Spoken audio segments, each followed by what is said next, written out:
बिस्मिल्लाहिर्रहमानिर्रहीम, अस्सलाम वालेकुम। मैं हूं राखिल हसन गुमन। नाज़रीन, पाकिस्तान टीम के साबिक कप्तान बाबर आजम साहब, जिनके लिए साल 2023 उनके अब तक के कैरियर का सबसे बुरा साल साबित हुआ था, लेकिन अब चूंकि नए साल का जो सूरज है वो तुलू हो चुका है और आज जनाब 1 जनवरी है, तो अब जनाब नए साल के आगाज के साथ ही बाबर आजम के हवाले से एक बहुत बड़ी पेशन गोई जो है वो कर दी गई है। कल मैंने आपके साथ शेयर किया था कि साबिक इंग्लिश कप्तान नासिर हुसैन साहब के मुताबिक साल 2024 जो है वो पाकिस्तान के साबिक कप्तान बाबर आजम और विराट कोहली के नाम रहेगा। लेकिन अब जनाब पाकिस्तान के अंदर से पाकिस्तान के जो मौजूदा क्रिकेटर्स हैं उनमें से जनाब एक बड़ी आवाज जो है वो बाबर आजम के लिए बुलंद हुई है और उन्होंने बाबर आजम का जो साल 2023 है उसका कंपैरिजन किया है। और अब जनाब जो पहला टेस्ट पाकिस्तान ने ऑस्ट्रेलिया के साथ 3 जनवरी से इस साल का खेलना है उसके बारे में भी कहा है कि जनाब बाबर आजम जो है वो इस मैच के अंदर जनाब जो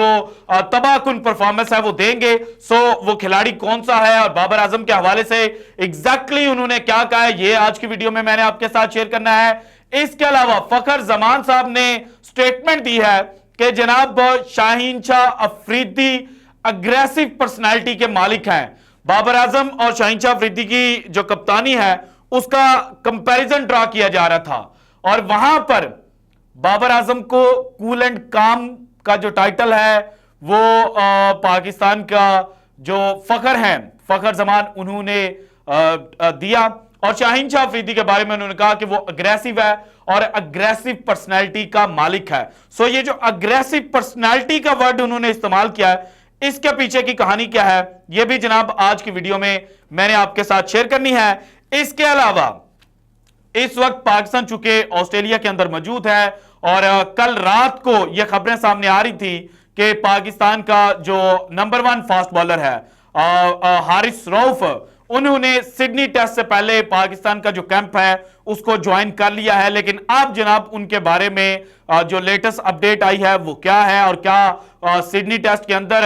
हारिस रऊफ जो हैं वो खेलते हुए नजर आएंगे, इसके ऊपर भी बात करेंगे। लेकिन सबसे पहले जो आज की वीडियो में बात करनी है वो है जनाब भारतीय क्रिकेट टीम के कप्तान रोहित शर्मा और भारतीय क्रिकेट टीम के हवाले से। पाकिस्तान को जनाब जब 2 मैचेस के अंदर शिकस्त मिली तो भारतीय ऑडियंस जनाब हमारे कमेंट सेक्शन के अंदर आकर कहना शुरू हो गई कि आज तक जो पाकिस्तान है उसने ऑस्ट्रेलिया के अंदर सीरीज नहीं जीती और पिछले 28 साल से चूंकि हम ऑस्ट्रेलिया के अंदर मैच जीतने में भी नाकाम रहे हैं, तो इसलिए सिडनी टेस्ट में भी पाकिस्तान का कोई चांस नहीं है और पाकिस्तान ये मैच भी बड़ी बुरी तरह हार जाएगा। लेकिन अगर तस्वीर का दूसरा रुख देखा जाए तो भारतीय क्रिकेट टीम इस वक्त साउथ अफ्रीका के अंदर मौजूद है। पहले टेस्ट मैच में 1 इनिंग और 32 रन से शिकस्त जो है वो सेंचुरियन के मुकाम पर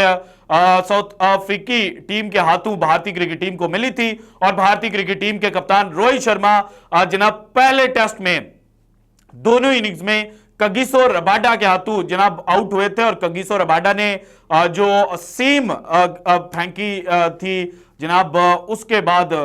रोहित शर्मा समझने से कासिर हो गए थे कि उन्होंने टैकल किस तरह से जो कगिसो रबाडा है उनको करना है। लेकिन अब जो नई चीज सामने आई है वो ये है कि जनाब केपटाउन के अंदर इस वक्त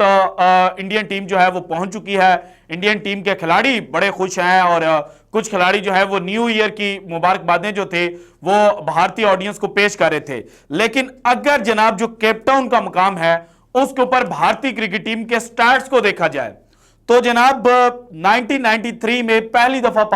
भारत और साउथ अफ्रीका की जो टीमें हैं वो केपटाउन के मुकाम पर एक दूसरे के आमने सामने आई थी और ये मैच ड्रॉ हो गया था। इसके बाद 1997 में दूसरी दफा साउथ अफ्रीका और इंडिया के दरमियान इस मुकाम पर टेस्ट खेला गया था और ये मैच 282 रन से साउथ अफ्रीका ने अपने नाम कर लिया था। इसके बाद 2007 में अगेन ये एक दूसरे के सामने आए और अगेन यहां पर 5 विकेटों से साउथ अफ्रीका जो है उसने बाजी मार ली थी। फिर 2011 में यहां पर टेस्ट मैच इंडिया और साउथ अफ्रीका के माबैन खेला गया और ये मैच जो था वो ड्रॉ हो गया। देन 2018 में 72 रन से जनाब जो साउथ अफ्रीका है उन्होंने भारत को शिकस्त दी थी और लास्ट टेस्ट भारत और साउथ अफ्रीका के दरमियान इस ग्राउंड में पर 2022 में खेला गया था और यह मैच भी इजीली 7 विकेटों से साउथ अफ्रीकन टीम ने अपने नाम कर लिया था। और अब जिस तरह से साउथ अफ्रीका पहले टेस्ट मैच के अंदर खेला है तो एक्सपेक्ट यही किया जा रहा है और पीछे जो माजी है उसको देखते हुए यही कहा जा रहा है कि जनाब भारतीय क्रिकेट टीम का जो तारीख जनाब नए सिरे से लिखने का जनाब एक अंदिया था इस टेस्ट सीरीज से पहले, वो जनाब पाया तकमील तक नहीं पहुंच पाएगा। और भारतीय ऑडियंस जो पाकिस्तान के हारने पर बड़े खुश होते थे, उनको भी अल्टीमेटली 3 जनवरी से जो साउथ अफ्रीका और इंडिया के दरमियान टेस्ट मैच शुरू होना है उसके अंदर जनाब जो शिकस्त का मजा है वो चखने को मिल सकता है। इसके अलावा भारतीय क्रिकेट टीम के अंदर 2 तब्दीलियों की जो बाज़गिश्त है वो सुनाई दे रही है। नंबर 1 जडेजा जो हैं वो टीम के अंदर इन किए जाएंगे और दूसरे प्रसिद्ध कृष्णा जिनका डेब्यू फर्स्ट टेस्ट मैच में हुआ था, उनकी जगह मुकेश कुमार जो हैं उनको चांस मिलेगा। सो अब आते हैं जनाब पाकिस्तान की जानिब। पाकिस्तान के जनाब फखर जमान, लाहौर कलंदर्स के भी फखर हैं, पाकिस्तान के भी फखर हैं और वर्ल्ड कप में जो उन्होंने न्यूजीलैंड के खिलाफ तबाही मचाई थी, तो उस इनिंग के बाद जो बड़े बड़े क्रिकेट पंडित हैं वो बड़े हैरान हुए थे और उन्होंने दावा किया था कि अगर फखर जमान पहले मैच से ही खेलते, क्योंकि पहला मैच तो उन्होंने खेला था, दूसरे मैच जो पाकिस्तान ने श्रीलंका के खिलाफ वर्ल्ड कप में खेला था उससे उनको बाहर किया गया था और फिर उनको समहाउ इंजरी जो है वो भी हुई और वो जनाब फिर उनका कमबैक हुआ था बांग्लादेश के खिलाफ मैच में। सो जो क्रिकेट पंडित थे उनके मुताबिक अगर फखर जमान पूरा वर्ल्ड कप खेल जाते तो पाकिस्तान जनाब सेमीफाइनल तो लाजमी खेल सकता था। और अब जनाब फखर जमान की एक वीडियो वायरल हो रही है, उस वीडियो के अंदर 2 बातें फखर जमान ने की हैं, एक बाबर आजम से रिलेट कर रही है और एक जनाब अगेन बाबर आजम और जो पाकिस्तान T20 टीम के नए कप्तान शाहीन शाह अफरीदी हैं उनसे रिलेट कर रही है। सो सबसे पहले शाहीन शाह अफरीदी और बाबर आजम की कप्तानी को लेकर जो उन्होंने स्टेटमेंट दी, उन्होंने कहा कि जनाब बाबर कूल एंड काम है, जबकि शाहीन शाह अफरीदी जो है वो अग्रेसिव पर्सनालिटी के मालिक है। और अग्रेसिव पर्सनालिटी के पीछे की कहानी पता क्या है? फखर जमान और शाहीन शाह अफरीदी की लड़ाई हुई थी जो हम तक इतला पहुंची थी एशिया कप में, और वर्ल्ड कप में भी जनाब इनके दरमियान जो तल्लुकात थे ना वो ज्यादा अच्छे नहीं थे। और जो शाहीन शाह अफरीदी ने जसप्रीत बुमराह को उसके बेटे की पैदाइश पर मिठाई दी थी ना, तो उसके ऊपर भी पाकिस्तान का जो कैंप था उसके अंदर कोई चीज़ें जनाब गुड विल जेस्चर जो है उसके तौर पर नहीं ली जा रही थी, क्योंकि पाकिस्तान ने सारी दुनिया को दिखाया कि हमने जनाब जसप्रीत बुमराह को मिठाई दी है, लेकिन अल्टीमेटली नेक्स्ट डे जो इंडियन क्रिकेट टीम थी और जसप्रीत बुमराह थे उन्होंने जनाब जो वहां पर आम ऑफिस बॉयज थे और ड्रेसिंग रूम के अंदर जो लड़के काम करते हैं उनके थ्रू मिठाई जो है वो पाकिस्तान के कैंप में पहुंचाई थी। सो इस चीज को लेकर भी जनाब जो शाहीन शाह अफरीदी है उनके खिलाफ पाकिस्तान क्रिकेट टीम के खिलाड़ी नाराज थे और शाहीन शाह अफरीदी के हवाले से यह खबर भी सामने आई थी कि उन्होंने फखर जमान को अल्टीमेटम दिया था कि भाईजान तुम्हारे पास 2-3 महीने हैं। सो इसीलिए जो फखर जमान है उन्होंने अभी तो टीवी स्क्रीनों के सामने यही कहा है कि जनाब दोनों अच्छे कप्तान हैं और शाहीन शाह अफरीदी की कप्तानी में दुआ है कि पाकिस्तान बेहतर परफॉर्म करे, लेकिन असल कहानी यह है कि फखर जमान भी शाहीन शाह अफरीदी की जो कप्तानी उनको मिली है उससे ज़्यादा खुश नहीं है, इसीलिए उन्होंने जनाब शाहीन शाह अफरीदी को अग्रेसिव पर्सनैलिटी का मालिक जो है वो कहा है। इसके अलावा जनाब जो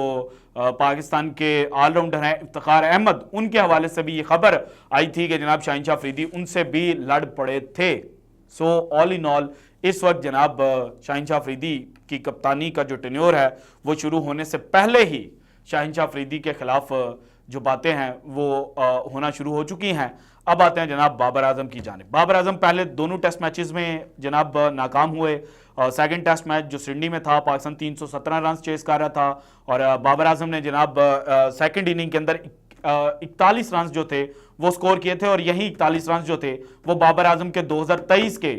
टेस्ट क्रिकेट के अंदर सबसे ज्यादा रन्स थे। और